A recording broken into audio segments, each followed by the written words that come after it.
السلام علیکم ورحمۃ اللہ وبرکاتہ۔ الحمدللہ وحدہ والصلاۃ والسلام علی من لا نبی بعدہ۔ تاب خاک کاشغر کے اس سیشن میں آج میں اکیلی ہی ہوں اور موضوع ہے ہمارا اپنے عنوان کے مطابق اس مرتبہ ایک نظر ہے خلافت راشدہ پر۔ آپ کو یاد ہوگا کہ جب ہم نے اس کے اہداف کا ذکر کیا تھا جس کی بنا پہ ہم یہ سیریز کرنا چاہتے تھے، تو ہم نے یہ کہا تھا کہ آج کے 21ویں صدی میں رہنے والے پاکستانی مسلمان کو پتہ چلے وہ کیا گردوں تھا تو ہے جس کا ایک ٹوٹا ہوا تارا۔ اور اس کے سلسلے میں ہم نے شناخت کو، ہماری شناخت، ہماری بنیاد، ہم کہاں سے آ رہے ہیں اور ہم نے کہاں تک جانا ہے اور ہمارے ارد گرد کیا ہو رہا ہے اور اس کا بحیثیت پاکستانی مسلمان ہم پر کیا اثر پڑا ہے، یہ ہمارے اہداف تھے۔ تو آج اسی کے سلسلے میں ہم اپنی ٹائم لائن کے مطابق چل رہے ہیں۔ پچھلی دفعہ ہم نے نبی کریم صلی اللہ علیہ وسلم کے جو دور میں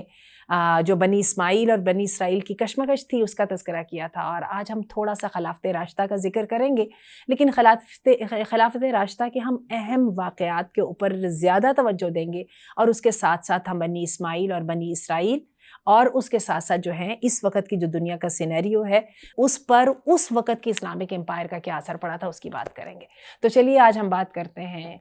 خلافت راشدہ کی۔ نبی کریم صلی اللہ علیہ وسلم کی دنیا سے چلے جانے کے بعد جو ہے آپ کی وفات جو ہے، وصال جو ہے وہ ہوا ہے ہجرت کے بعد تقریباً 9 سال اور کچھ مہینوں کے بعد۔ آپ ان کو راؤنڈ فگر میں 10 سال کہنا چاہے تو کہہ لیجئے، لیکن یہ 9 سال اور کچھ مہینے ہیں۔ حجۃ الوداع کے فوراً بعد نبی کریم صلی اللہ علیہ وسلم واپس آئے ہیں، اور حجۃ الوداع کے موقع کے اوپر وہ آیت نازل ہوئی تھی، الیوم اکملت لکم دینکم، کہ دین کامل ہو گیا ہے۔ اور اللہ کے رسول صلی اللہ علیہ وسلم نے خطبہ حجۃ الوداع کے اندر ایک طرح سے کنکلوڈ کر دیا تھا وہ سارے کے سارا مشن جو آپ لے کر آئے تھے۔ اور اس وقت جو صحابہ کی تعداد تھی وہ بہت زیادہ تھی، کچھ روایات کے مطابق جتنے انبیاء اور رسل آئے ہیں ان کی تعداد کے برابر صحابہ وہاں پہ موجود تھے۔ آپ یہ کہہ لیجئے کہ ودن دی عربیہ، اور جب میں عربیہ کا لفظ بول رہی ہوں تو اس سے وہ عربین پیننسولا مراد ہے، جس کا میں سے نبی کریم صلی اللہ علیہ وسلم کا تعلق تھا۔ اس وقت کا جو عربین پیننسولا تھا، بلکہ آج کا بھی عربین پیننسولا، جس کا کہ پارٹ قطر، بحرین، یو اے ای اور کویت اور سعودی عرب یہ سارے علاقے ہیں، یہ اس وقت عربیہ کا حصہ تھے۔ عراق الگ تھا، یہ عربیہ کا حصہ تھے۔ بعد میں تو یہ برٹش کالونائزیشن کا جب پیریڈ اوور ہوا ہے تو اس وقت جو ہے یہ عرب ریاستوں کو چھوٹی چھوٹی ریاستوں میں بانٹا گیا، لیکن آج بھی ان کے ثقافتی رشتے ایک ہیں، ان کے خاندان ایک ہیں، ان کی قبائلی روایات ایک ہیں، اور سب سے بڑھ کے جو دین اسلام ہے اور عربی زبان ہے جو کہ قرآن مجید کی زبان ہے، اس نے ان کو آپس میں باندھ کے رکھا ہوا ہے۔ چلیے خیر، تو نبی کریم صلی اللہ علیہ وسلم نے، آپ یہ کہہ لیجئے کہ بنی اسماعیل کو اللہ تعالیٰ نے جو تاج پہنایا تھا دنیا کی سیادت کا، دنیا کے لیڈر ہونے کا، اس کے تاج کے مطابق نبی کریم صلی اللہ علیہ وسلم نے عربیہ کی حدود تک جو ہے اسلام کا نفاذ مکمل کر دیا، بلکہ یہاں تک کہہ دیا کہ آج کے بعد اس علاقے میں شیطان جو ہے وہ اپنی عبادت سے مایوس ہو گیا ہے۔ اور یہی وجہ ہے آج بھی ہم دیکھتے ہیں کہ 14.5 صدیاں جو ہیں وہ گزر چکی ہیں، اور ہم دیکھتے ہیں کہ ماشاءاللہ اس جگہ کے جو رہائشی ہیں، جو گلف کے جو عرب ہیں، ان کے عقائد جو ہے ان کے اندر بڑی صفائی ہے اور بڑی پیورٹی ہے، اور دین کی فاؤنڈیشن کے وہ قریب ہیں۔ ہم خرابیوں کی بات نہیں کر رہے، ہم اس وقت کچھ خصوصیات کی بات کر رہے ہیں، بلکہ میں اس کو ایسوسیٹ کروں گی ابراہیم علیہ السلام کی اس دعا کے ساتھ جس میں ابراہیم علیہ السلام نے کہا تھا ربنا لیقیموا الصلاۃ فاجعل افئدۃ من الناس تہوی الیہم وارزقہم من الثمرات لعلہم یشکرون۔ ابراہیم اور اسماعیل جو ہے کعبہ کی دیواریں اٹھا رہے تھے اور ساتھ اللہ سے دعا کر رہے تھے کہ اللہ ہمیں عبادت کے طریقے سکھا دینا، اور ساتھ ہی ابراہیم علیہ السلام نے اور اسماعیل نے دعا کی کہ اللہ میری اولاد کو نماز قائم کرنے والا بنا دینا۔ اور میں آج دیکھتی ہوں گلف ریاستوں میں خاصا تعلق بھی ہے اور آنے جانے کا موقع بھی ملا ہے، نماز ان کے ہاں جو ہے ایک ایسی چیز ہے جس پہ کوئی کمپرومائز نہیں ہے۔ دوسری وارزقہم من الثمرات، اور کیا ہے کہ ان کو پھلوں سے رزق دینا۔ صحرائی علاقے ہیں، اب تو خیر گرین ہو رہا ہے، لیکن دنیا جہان کا جو رزق کی فراوانی وہاں پر ہے اس کی کہیں اور مثال نہیں ہے، ٹھیک ہے۔ اور تیسری جو چیز ہے کہ لوگوں کے دلوں کو ان کے ساتھ جوڑ دینا، یہ بھی ابراہیم علیہ السلام کی دعا ہی کا اثر نظر آتا ہے۔ پوری دنیا سے لوگ کھنچ کے اس وقت جو ہے نمبر 1 ڈیسٹنی جو ہے وہ یو اے ای اور یہ والے قطر وغیرہ کے علاقے ہیں، اور ہم دیکھ رہے ہیں کہ آہستہ آہستہ جو ہے یہ سلسلہ بہت زیادہ پھیل رہا ہے۔ اور ساتھ اللہ نے کہا تھا لعلہم یشکرون، تاکہ وہ تیرے شکر گزار بندے بن جائیں۔ اللہ تعالیٰ عربوں کو توفیق دے کہ وہ ہسٹری کے اس نازک موڑ پر وہ قدم بھی اٹھا لیں جو کہ right side of the history پہ ہونے کا ہے، کیونکہ احادیث کے مطابق اسلام شروع بھی عرب سے ہوا تھا اور اسلام کو واپس بھی عرب میں جانا ہے۔ یہ ٹھیک ہے کہ ڈیویشن بھی ہمیں نظر آ رہی ہے، اس وقت ہمیں عرب بے دست و پا بھی نظر آ رہے ہیں اور بہت ساری اپنی اندر کی بھی منافقتیں ہیں، لیکن آپ دیکھ لیجئے کہ جو اسلام کی جو نشاط ثانیہ ہے جو کہ مہدی علیہ السلام کے ساتھ ہے، وہ بھی خالص عربوں کے ساتھ ہے۔ اللہ تعالیٰ ہمیں اس مہدی علیہ السلام کے لشکر کا حصہ بنا دے، معنوی طور پر بھی اور عملی طور پر بھی۔ چلیے، تو ہم بات کر رہے تھے خلافت راشدہ کی۔ خلافت راشدہ میں سب سے پہلے ابو بکر صدیق رضی اللہ عنہ کی خلافت ہے۔ ابو بکر صدیق کی جو خلافت ہے اس کا عرصہ تقریباً 2 سال ہے، اور اس کے اندر 19 ملٹری کیمپینز بھیجی گئی ہیں۔ اندازہ کیجئے کہ 2 سالوں کے اگر آپ 24 مہینے لگاتے ہیں تو آپ کہہ لیجئے کہ ہر 1.5 مہینے میں ایک۔ اور اس کے اندر کیا ہے کہ ابو بکر صدیق کے زمانے میں کیا ہے کہ ایران کے ساتھ کشمکش شروع ہو گئی تھی۔ اچھا، تھوڑی سی یہ بات ذہن میں رکھیے گا کہ نبی کریم صلی اللہ علیہ وسلم نے ہجرت کے 7ویں سال سفارتیں بھیجی تھیں مختلف ارد گرد کے علاقوں میں، روم میں بھی بھیجی تھیں، ایران میں بھی بھیجی تھی، اور جو ہے بحرین اور ان علاقوں میں بھی بھیجی تھی۔ اور کیا ہے کہ اس میں ایران کا جو کسرا تھا اس وقت کا، اس نے نبی کریم صلی اللہ علیہ وسلم کے جو ہے رسالہ اس کی توہین کر کے اس کو پھاڑ دیا تھا، اور اللہ کے رسول صلی اللہ علیہ وسلم نے اس کے لیے بد دعا کی تھی کہ اللہ تعالیٰ تیری بھی سلطنت کو جو ہے وہ پارا پارا کر دے، اور بعد میں ایسا ہی ہوا۔ ابو بکر صدیق کے زمانے میں ہی مانعین زکوٰۃ کے ساتھ جو ان کی جھڑپیں ہو رہی تھیں، ان کو پیچھے سے جو ایرانی ہیں، ایرانی سرحدوں کے اوپر جو ہے شرپسند ہوا دے رہے تھے، تو مثنیٰ بن حارثہ اور معنہ بن حارثہ اور اس کے ساتھ سعد بن ابی وقاص کے ساتھ جو ہے یہ سٹرگل چلتی رہی۔ اللہ تعالیٰ نے فتوحات عطا فرمائیں، اور آخر میں کرتے کرتے جو ہے عمر رضی اللہ عنہ کے زمانے میں جو ہے ایران فتح ہو گیا تھا، یعنی اس زمانے کا فارس، پرشیا، ٹھیک ہے۔ اچھا، اس کے ساتھ ابو بکر صدیق رضی اللہ عنہ کے زمانے کے اندر یہ والے جہاد کی ایکسپینشن ہو رہی تھیں، اور ابو بکر صدیق نے جس طرح سے کر کے نبی کریم صلی اللہ علیہ وسلم کے دنیا سے چلے جانے کے بعد اس کو خلافت کو خلیفۃ الرسول ہونے کی حیثیت سے جس طرح سے مشن کو سنبھالا، اس کی وجہ سے ان کو آج کی دنیا کے ہسٹورین جو ہے ان کو سیویئر آف اسلام کا نام دیتے ہیں۔ اب آئیے اس کے بعد عمر رضی اللہ عنہ کی باری، تقریباً آپ کا دور خلافت جو ہے وہ 10 سال سے بھی زیادہ کا ہے۔ عمر رضی اللہ عنہ نے جو ابو بکر صدیق نے اسلامک امپائر کہہ لیجیے، اسلامک اسٹیٹ کو جب جن مضبوط بنیادوں پہ کھڑا کر دیا تھا، اس کو عمر رضی اللہ عنہ نے نہ صرف سنبھالا بلکہ اس کے لیے اصول و قوانین متعین کر کے کیا کیا کہ اصول حکمرانی جو ہیں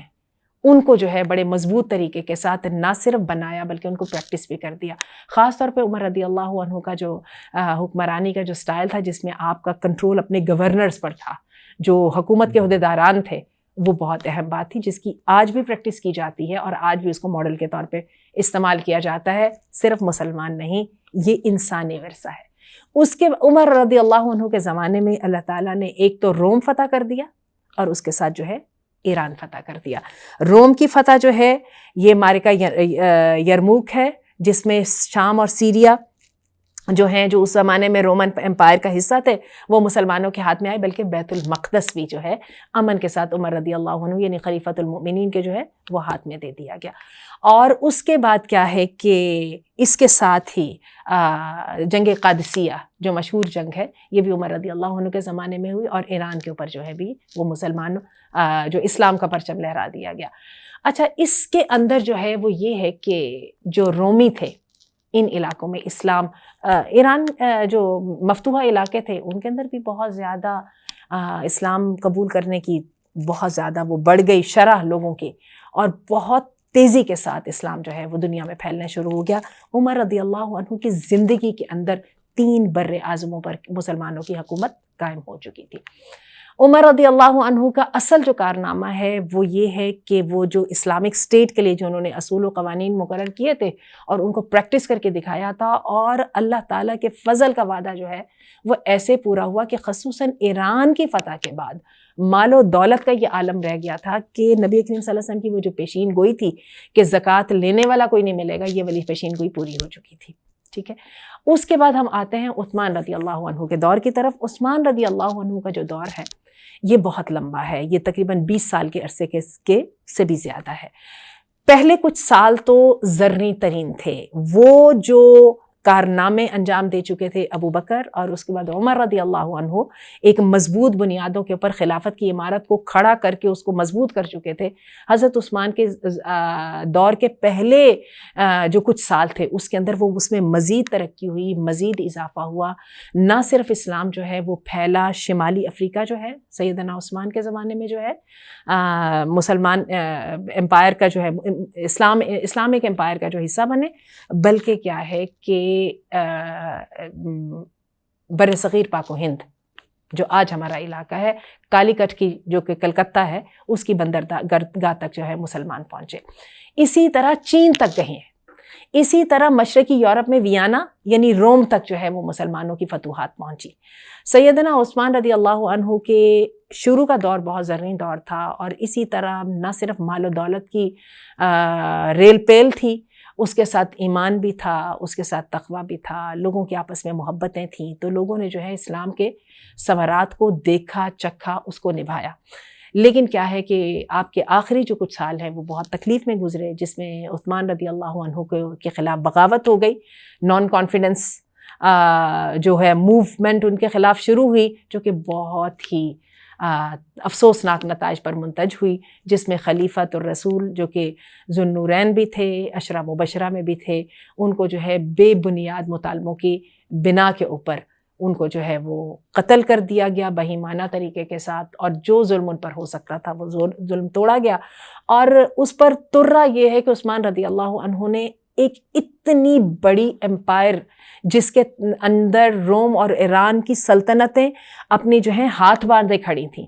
انہوں نے اپنی ذات کی وجہ سے مسلمانوں کا خون بہانے سے انکار کر دیا، اور اپنی حد تک وہ جو دروازہ کھل رہا تھا فتنہ کا اس کو بند رکھنے کی کوشش کی کہ میری جان چلی جائے تو چلی جائے، میں اپنی ذات کے لیے خون بہانے کی اجازت نہیں دوں گا، ورنہ سیدنا امام حسین اور حسن جیسے جو لوگ ہیں وہ ان کے دروازے پر کھڑے تھے کہ ایک نظر کا ایک اشارہ ہو تو ہم ان کو باغیوں کو قابو کر لیں۔ بہرحال اللہ کا لکھا ہوا تقدیر کا پورا ہوا، اور یہ مظلوم خلیفہ جو ہیں ان کو شہید کر دیا گیا،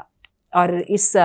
افسوسناک پیشین گوئی کے ساتھ کہ تم نے آج یہ کام کر دیا تو پھر وہ فتنہ کھولے گا جس کا کہ دروازہ بند نہیں ہو سکے گا۔ اور حقیقت یہ ہے کہ سیدنا عثمان کی شہادت جو ہے یہ بعد میں بنی امیہ اور بنو ہاشم اور یہ اہل بیت کے درمیان جو ہے وہ تفریق کا سبب بنی، اور وہ بہت افسوسناک حادثہ ہوا جو سیدنا امام حسین رضی اللہ عنہ کا سانحہ کربلا کی صورت میں سامنے آیا۔ بہرحال چونکہ آج ہمارا وہ موضوع نہیں ہے اس لیے ہم اس تفصیل میں نہیں جاتے۔ سیدنا عثمان رضی اللہ عنہ کی شہادت کے بعد سیدنا علی کو مجبور کیا گیا کہ وہ خلافت کی ذمہ داریاں سنبھالیں۔ سیدنا علی نے صرف 4 سال کے عرصہ جو ہے خلافت کی ذمہ داریاں سنبھالیں، اور حقیقت یہ ہے کہ یہ عرصہ بہت ہی تکلیفوں سے اور افسوسناک واقعات سے بھرا ہوا تھا۔ سیدنا علی اس مرحلے کے اوپر خلافت کو قبول نہیں کرنا چاہتے تھے، لیکن حالات ایسے بن گئے تھے کہ ان کو نظر آ رہا تھا کہ وہ اس ذمہ داری سے اپنے آپ کو بچا نہیں سکیں گے۔ انہوں نے یہ ذمہ داری اٹھا لی، تو سب سے پہلے مسئلہ ہی وہی بنا، قصاص عثمان۔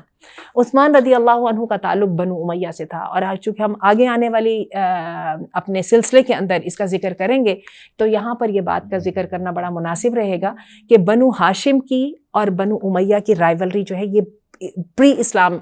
جو قبل از اسلام کا جو وقت ہے اس پیریڈ سے ہی چلتی چلی آ رہی تھی، جیسے خاندانوں میں شریکے ہوتے ہیں۔ بنی امیہ امیر کبیر تھے، ان کے ہاں جو ہیں حکومتی عہدے ہوا کرتے تھے۔ بنو ہاشم کے ہاں علم و فضل تھا، اور بنو ہاشم کے ہاں اصل جو ان کو اہمیت حاصل تھی وہ کعبہ کی تولیت کی وجہ سے تھی، کیونکہ یہ کعبہ کے جو ہے وہ زائرین کا اہتمام و انصرام کیا کرتے اور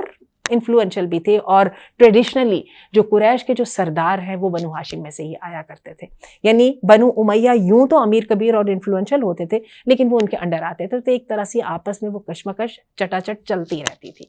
یہ جب اسلام آیا تو یہ دب گئی تقویٰ کے نیچے اور اسلام کے اعلیٰ اور زرعی اصولوں کے نیچے اور اعلاء کلمت اللہ کے نام کے نیچے۔ یہ جو بنو امیہ اور بنو ہاشم جو ہیں وہ ایک ہی صف میں کھڑے ہو کے اللہ کے دشمنوں کے ساتھ جہاد کیا کرتے، اور اپنے لیے بھی فخر اور اعزاز سمیٹا کرتے، اور اسلام کا بھی نام سربلند ہوتا۔ لیکن کچھ عرصے کے بعد خاص طور پہ جب مال و دولت کی فراوانی ہوئی، حقیقت یہ ہے کہ مال و دولت کا فتنہ جو ہے اس نے قوموں کو تباہ کیا ہے۔ اور عثمان رضی اللہ عنہ کے زمانے میں، جیسے کہ میں نے آپ کو بتایا کہ عمر رضی اللہ عنہ کے آخری زمانے میں ہی اس فتنے کی شکلیں نظر آنے لگ گئی تھی، اور عثمان رضی اللہ عنہ کے زمانے میں تو یہ پیک پہ پہنچ گئے۔ یہ حالات ہو گئے تھے کہ صحابہ کرام دیکھ کے تو حیرت کیا کرتے تھے کہ کیا نبی کریم صلی اللہ علیہ وسلم کا زمانہ اور کیا یہ والا زمانہ۔ بہرحال علی رضی اللہ عنہ کے زمانے میں سب سے پہلے جنگ جمل ہوئی، سیدہ عائشہ جو ہیں وہ لشکر لے کے پہنچی یہ کہہ کے کہ عثمان کے اگر قتل کا بدلہ نہیں لیا جائے گا تو فائدہ کیا۔ اچھا، عثمان رضی اللہ عنہ کا تعلق بنی امیہ سے تھا، ٹھیک ہے، اور علی رضی اللہ عنہ کو ایک طرح سے ان کے سامنے کھڑا کر دیا گیا کہ علی رضی اللہ عنہ نہ صرف اہل بیت میں سے تھے بلکہ کیا ہے کہ بنو ہاشم میں نبی کریم صلی اللہ علیہ وسلم کے جو اپنا خاندان تھا اسی کی لیگیسی کو لے کے آگے چل رہے تھے۔ اچھا، اب یہ آگے چل رہی ہے اور کیا ہے کہ کچھ عرصے کے بعد جو ہے معاویہ امیر معاویہ بن ابو سفیان جو ہیں انہوں نے قصاص عثمان کا مطالبہ کیا اور جنگ صفین ہوئی، اور جنگ صفین کے نتیجے میں کیا ہوا کہ جو آربیٹریری نے فیصلہ کیا اور جو بھی اس کے اندر کچھ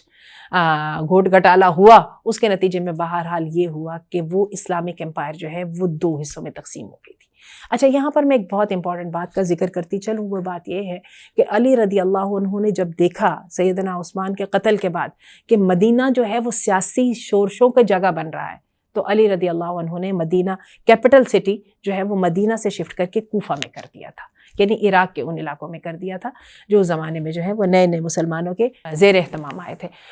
اب یہ ہے کہ کوفہ جو ہے وہ ان آپ کہہ لیجئے سیاسی سرگرمیوں کی آماج گاہ بن گیا تھا۔ بہرحال علی رضی اللہ عنہ کے زمانے میں ہی خارجیوں کا فتنہ جو ہے جنگ صفین کے بعد اس نے سر اٹھایا، اور اس نے اتنی تکلیف دے پوائنٹ تک یہ فتنہ پہنچ گیا کہ علی رضی اللہ عنہ کو ان کے ساتھ باقاعدہ جنگ کرنی پڑی، اتنی خوفناک اور شدید جنگ کرنی پڑی نہاوند کے مقام کے اوپر، جس میں علی رضی اللہ عنہ کو ان کو پوری شکست تام دینی پڑی۔ آپ یہ دیکھیے کہ وہ لوگ جو کہ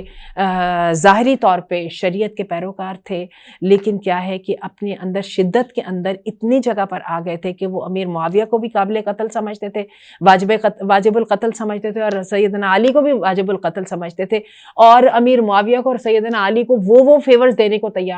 دینے پر تلے ہوئے تھے، تیار نہیں ہم کہیں گے، جس کو کہ وہ لینا نہیں چاہتے تھے۔ سیدنا علی کو کئی جگہ پہ انہوں نے اللہ کے ساتھ بھی ملایا،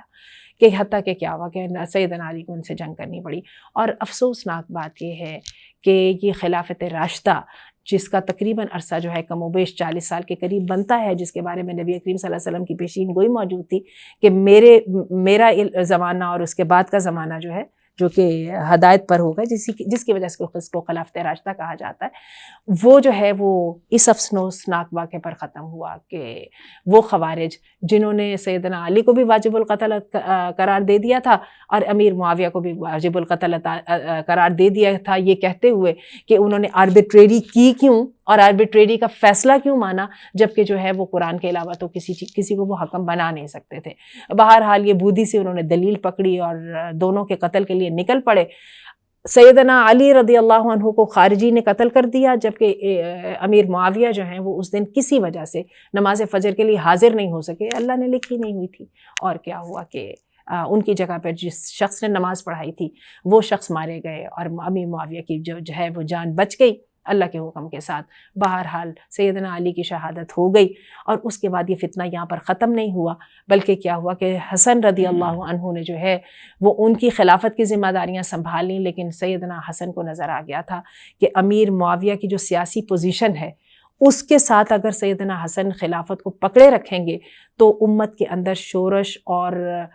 جو ہے بد امنی اور جو ہے یہ ساری انتشار پھیلتا ہی چلا جائے گا، حتیٰ کہ کیا ہوا کہ سیدنا حسن رضی اللہ عنہ نے کچھ شرطوں کے مقابلے کے اندر جو ہے خلافت سیدنا امیر معاویہ کو دے دی۔ بعد میں امیر معاویہ نے اپنی وفات کے وقت اپنے بیٹے یزید کو نامینیٹ کر دیا۔ انشاءاللہ العزیز ہم اس بات کا ذکر کرتے رہیں گے آنے والے اپنی اقساط کے اندر، لیکن اس کے ساتھ ہم ایک دو باتوں کا تذکرہ کر لیں۔ ایک تو بات یہ ہے کہ جب ہم تذکرہ کرتے ہیں شناخت کا، تو یہاں پر یہ دیکھیے کہ ایک دم جو ہے نا شناخت جو ہے اہل بیت کی اور بنو امیہ کی ہے۔ بنو امیہ کی جو ہے خلافت اس کا تقریباً عرصہ 100 سال ہے، اور بنو امیہ کے بعد جو ہے بنو عباس نے اہل بیت کی محبت کے نام پر خلافت حاصل کی، جس کا عرصہ تقریباً 350 سال کے لیے تقریباً 400 سال کے قریب ہے، جس کا خاتمہ منگولوں نے آ کے جب سقوط بغداد کیا تھا اس پر ہوا تھا۔ ایک تو یہ بات ہوگی، دوسری بات کا ہم یہاں پر یہ تذکرہ کرتے چلیں کہ بنی اسرائیل اور بنی اسماعیل کے اس وقت میں کیا حالات تھے۔ حقیقت یہ ہے کہ یہ وہ وقت تھا جس کے اندر جو ہے رومن اور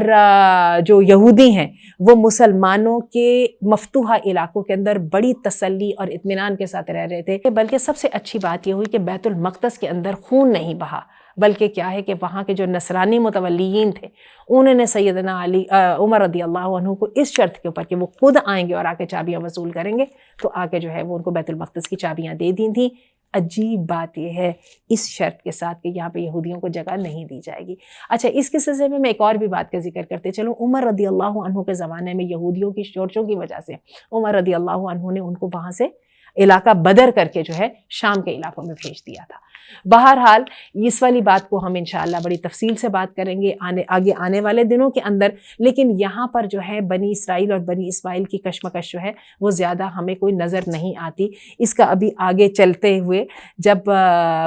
دوسری جنگ عظیم ہوتی ہے اس کے بعد ہمیں اس کے اندر آپ کہہ لیجئے کہ باسی کڑی میں دوبارہ ابال آتا ہوا نظر آتا ہے، اور اس کے بعد جو ہے نا وہ حالات اس نقطے تک پہنچتے ہیں جس پر اس وقت امت کھڑی ہے کہ ہمارے آج کی کرنٹ سچویشن یہ ہے کہ اسماعیل ہانیہ کے قتل کے بعد اس وقت ایران مجبور ہے ریٹیلیٹ کرنے پر، اور ایران کے پیچھے رشیا ہے اور رشیا کے پیچھے چائنا ہے۔ اس کی وجہ یہ ہے کہ جو اسرائیل کو اپنے سامنے لے کے امریکہ کے جو مفادات ہیں ان کو پر ضرب لگانے کے لیے پوری دنیا کو اس وقت دو حصوں میں تقسیم ہونا پڑ رہا ہے۔ اس وقت یہ ہے کہ ایران ابھی تک تو اپنی پراکسیز کے ذریعے لڑ رہا تھا، لیکن اب کچھ حالات ایسے آ گئے ہیں کہ جس میں ہمیں نظر آ رہا ہے کہ یہ دو بدو کا مقابلہ ہونے جا رہا ہے، اور یہ مقابلہ جو ہے ساری دنیا کو نظر آ رہا ہے۔ یہی وجہ ہے کہ کچھ دن پہلے فرانس نے، برطانیہ نے، اور خاص طور پہ امریکہ میں جو آنے والے جو انتخابات ہیں جس کے اندر جو نائب صدر ہیں جو کہ اپنی کیمپین چلانے کی کوشش کر رہی ہیں، انہوں نے بہت کنڈیم کیا ہے اسرائیل کے جو ہے مظالم کو، اور خاص طور پہ یہ جو ہے اسماعیل ہانیہ جو ہیں شہید اکبر میں ان کو کہوں گی، ان کے قتل کو، کیونکہ وہ ایک ہی رستہ بچا تھا جو کہ آپس میں نیگوشیشنز ہو رہی تھیں جس کے ساتھ جو انیویٹیبل تیسری جنگ عظیم کو روکا جا سکتا تھا، لیکن اس وقت حالات یہ نظر آ رہے ہیں کہ شاید اسے بچا نہیں جا سکے گا، کیونکہ کسی وقت بھی جو ہے وہ حملہ متوقع ہو سکتا ہے، اور ظاہر ہے حملہ ہوگا تو اس کا جواب ہوگا تو پھر دوبارہ یہ سب کچھ ہوگا، اور کرتے کرتے پتہ نہیں کتنے ممالک